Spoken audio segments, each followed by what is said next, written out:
Hey everybody, welcome back. I just want to do another little video for you here. I'm actually going to do a series of videos because I think it's that important. We need to address a few of these things, especially as we get older. And so there's a lot of things going on that are new these days. So I would encourage you to get a pen and paper because you're probably going to want to write some of these things down.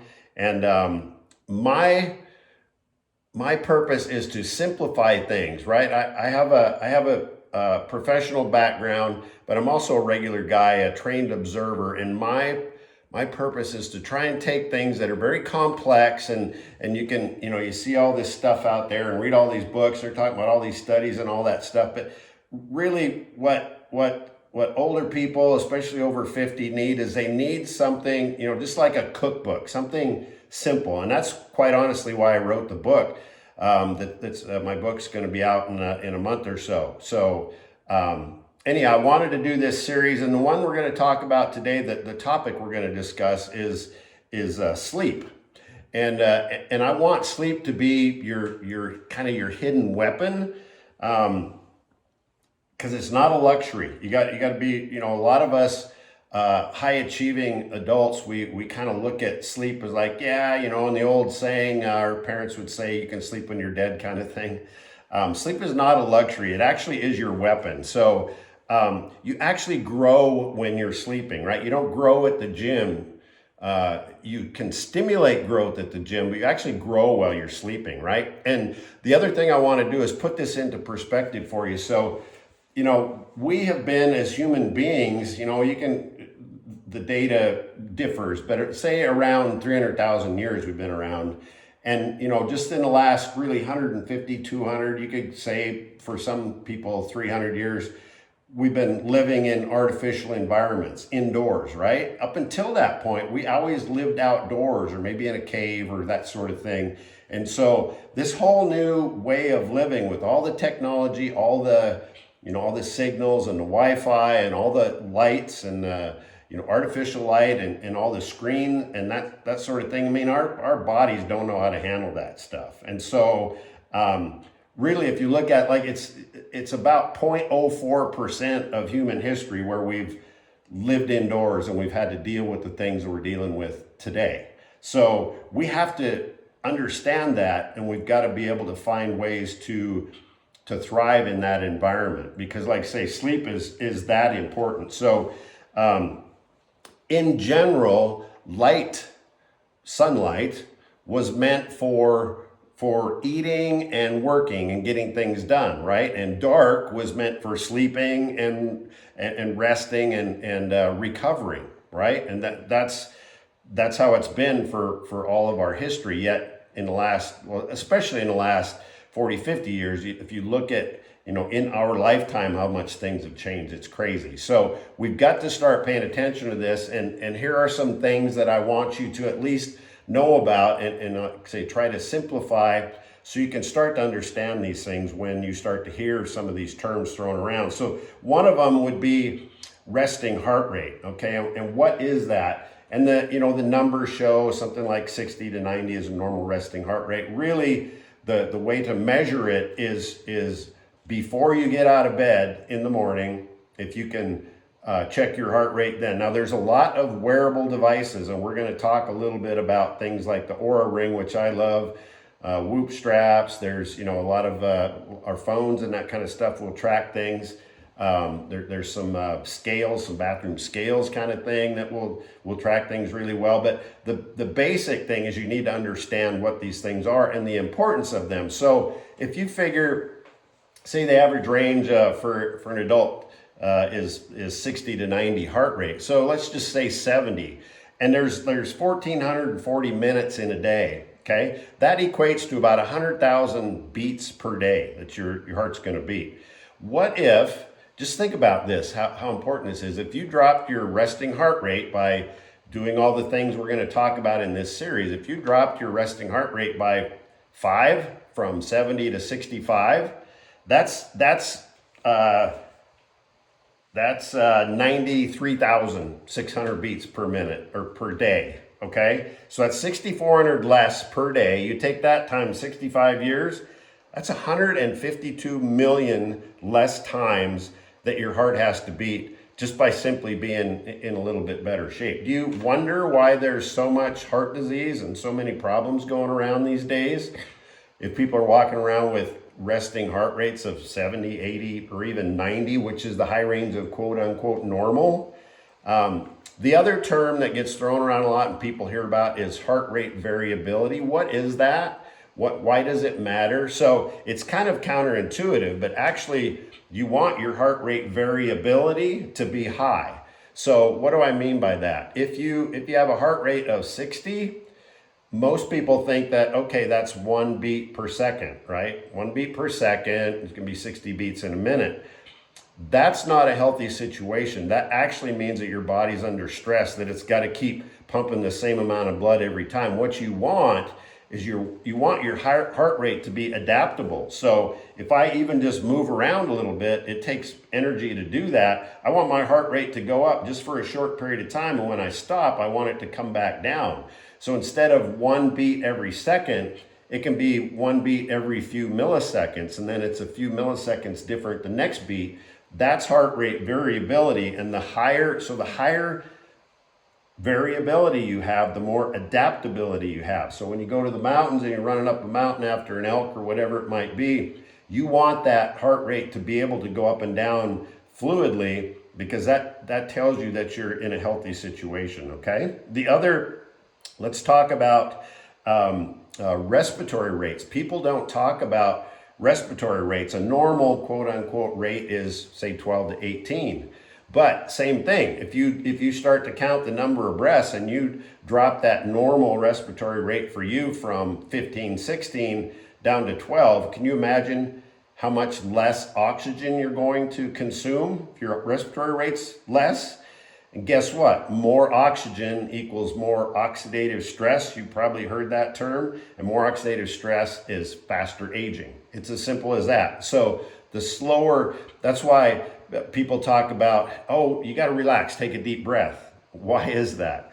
The reason for that is because when you do that, your whole body calms down. It stimulates your parasympathetic nervous system. So now we got to talk about two more terms, sympathetic versus parasympathetic. Sympathetic means your heart rate goes up. You got to get away from the lion or the tiger. You got to run. So all the blood goes from your guts, which you don't need to digest food because you're trying to get the hell out of there. They go to your extremities, to your legs, arms, that sort of thing. Your parasympathetic nervous system is what calms things down. All right, we got away from the beast. We got to digest some food. We got to get some sleep. And so you want both of those systems to be working well, and your respiratory rate is directly tied to that. Okay, let's talk about one more thing with sleep. You've probably heard the term REM sleep. REM stands for rapid eye movement.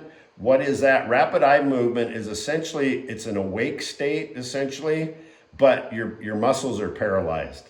And so it's a way for your body to recharge, regenerate. You want your REM sleep, say you get 8 hours of sleep a night, you want that to be about 20% of the night, or about an hour and a half of REM sleep. That will help you. Do you ever wake up and you feel like, I got a pretty good night's sleep, but I'm just beat, and in the mid-afternoon you need to take a nap? I promise you, if you track these things, and we'll talk about how to do that, if you start tracking these things, you're not getting anywhere near an hour and a half of REM sleep. The other kind of corollary to that is deep sleep. What is deep sleep? That's a slow brain movement. That's slow wave. That's rest and recovery. That's when your immune system gets stronger. That's when you kind of consolidate all of the data from the day before that's in your brain. That's where, like I say, you just get stronger as a result of that. It increases your immune system and slows your body down. So same thing with deep sleep. You want about 20% of your 8-hour night or whatever that might be to be in a deep sleep mode, which equates, like say, about to an hour and a half a night. Okay. The other thing I want to address is sleep apnea. Now, I'm really familiar with sleep apnea because I was a dentist, and so I treated it a lot of times. Now, the gold standard is a CPAP, which is like almost like a Chinese torture device for some of these people to have to wear, because it forces, right, CPAP, continuous positive air pressure. It's forcing this air into your lungs because you can't get it in naturally. 9 times out of 10, it's because somebody's is overweight, too much weight. They're not sleeping well. They can't get the air in. Talk about one of the best things you can do for your overall health: lose weight, less inflammation, less sleep apnea, all of those things. So sleep apnea is a huge thing when we're talking about sleep too. And so what would be, let's talk about some of the ways to track all of these things: the heart rate variability, the REM sleep, deep sleep. Like say a lot of phones can do that. They differ in accuracy. My personal favorite is the Oura Ring. So I think it's AURA, Oura Ring.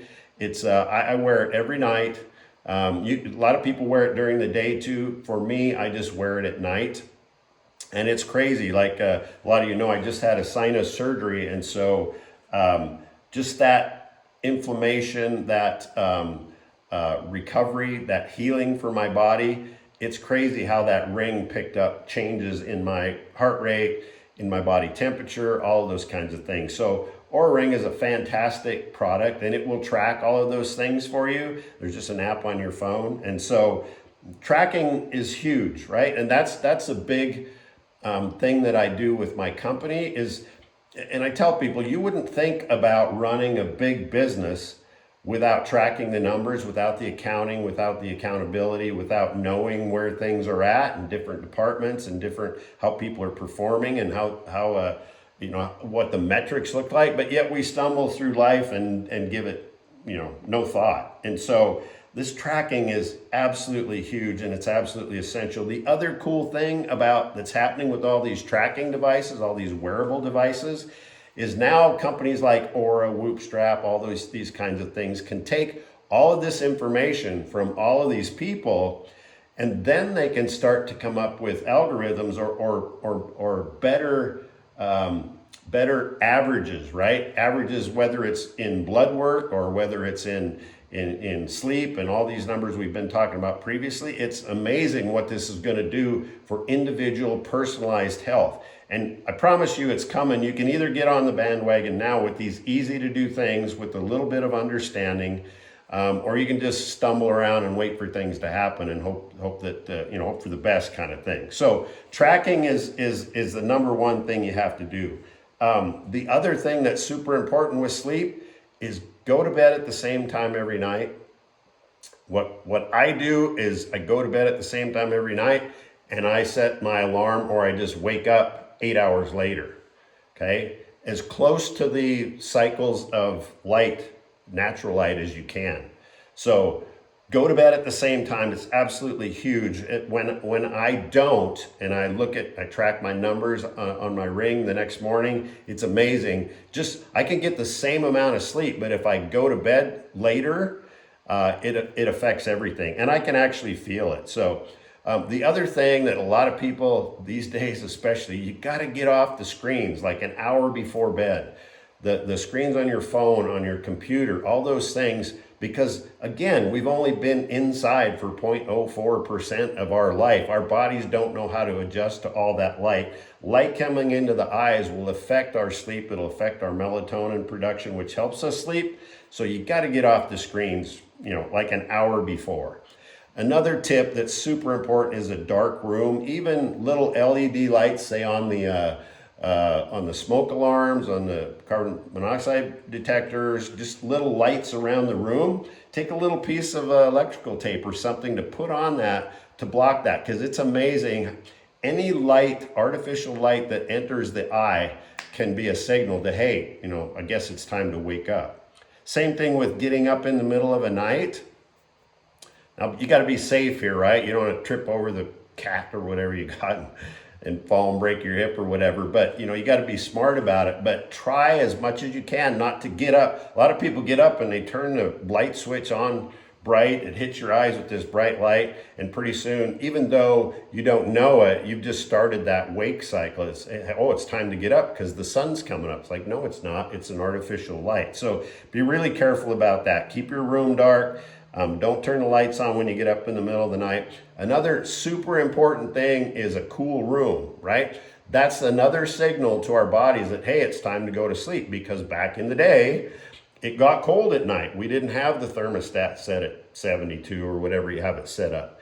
And so that was a signal for our bodies, when it cools down, it's time to go to sleep. So temperatures in your room should be 65-ish to 70 at the max, and light covers, because you will sleep better if you're cooler. You probably all felt that, even especially like you go out camping or something and you're sleeping out in the mountains and you're cooler. You wake up and you're just like ready to go. You're so refreshed. So keep that room, 65 to 75. Another little hack that you can do is before bed, like an hour before bed, you can actually artificially warm up by having a cup of decaffeinated tea. Be careful, it's a herbal tea that's naturally decaffeinated. Or take a warm shower. Why do you see in all these Netflix series, people taking a bath before bed, right? Well, it's kind of a real thing. You warm yourself up, and then relatively speaking, when you get out, that water evaporates from your skin, it cools you off, and you get a better night's sleep because you went from being warm to cooling down. So keep the room cool at the same time. So pay attention to wearables. Make sure that you're paying attention to all these things. Know your numbers, right? And if you can't afford something like an Oura Ring, I don't have any stock in the company or anything like that. It's just they're great products, and there's more and more of those things coming online. If you can't afford to do that, you can measure these things. Even like say a lot of the iPhones and that sort of thing will do it too. But find a way to measure those things, pay attention how you feel when those numbers are off. And I think you'll be shocked. If you just start paying attention to these things, it's amazing how these things can start to positively affect your life. So I hope that helps. We'll continue this series next week with some other information as far as tracking the numbers, knowing where you're supposed to be. And please, if you're ready to dial in the rest of your life and make sure that you're living the best life possible. And it's crazy to me how many older adults are like apathetic about it. They just don't care. If you won't do it for yourself, at least do it for your kids and your grandkids. I mean, they're watching you. They're looking to you for answers, especially the little ones. You need to set a good example. And so if you're not doing these things, it's on you. And a lot of the reason older people get discouraged is they've tried this, they've tried that, and it maybe worked for a little bit, but it didn't work. Well, the reason it didn't work is because you weren't tracking all of the numbers. You didn't know your body's owner's manual. Your owner's manual is going to be different from mine. And so you've got to know these things. So if you don't do it for yourself and you don't care enough about yourself, please start to do these things for your kids and your grandkids. Okay. It's that important. That's how we're going to save humanity, because I promise you, it's not the healthcare system that's going to do that, right? We don't have a healthcare system. We have a disease care system. And until you and I, grassroots, start taking control of this ourselves and start doing the things that we need to do to keep ourselves healthy, instead of waiting till the wheels fall off and then reaching for a drug or a surgery to make us healthy, let's do it ourselves, right? Okay, so if you're ready to go, reach out, comment Masterclass, and I'll send you some videos that talk a little bit about what we do here with the Gene Tough method. If you have any questions about any of this, that's what I'm here for. That's what I do. That's what I'm passionate about. So shoot me a question. I'll be glad to answer it. I'll steer you in the right direction. Thanks for joining today, and take care.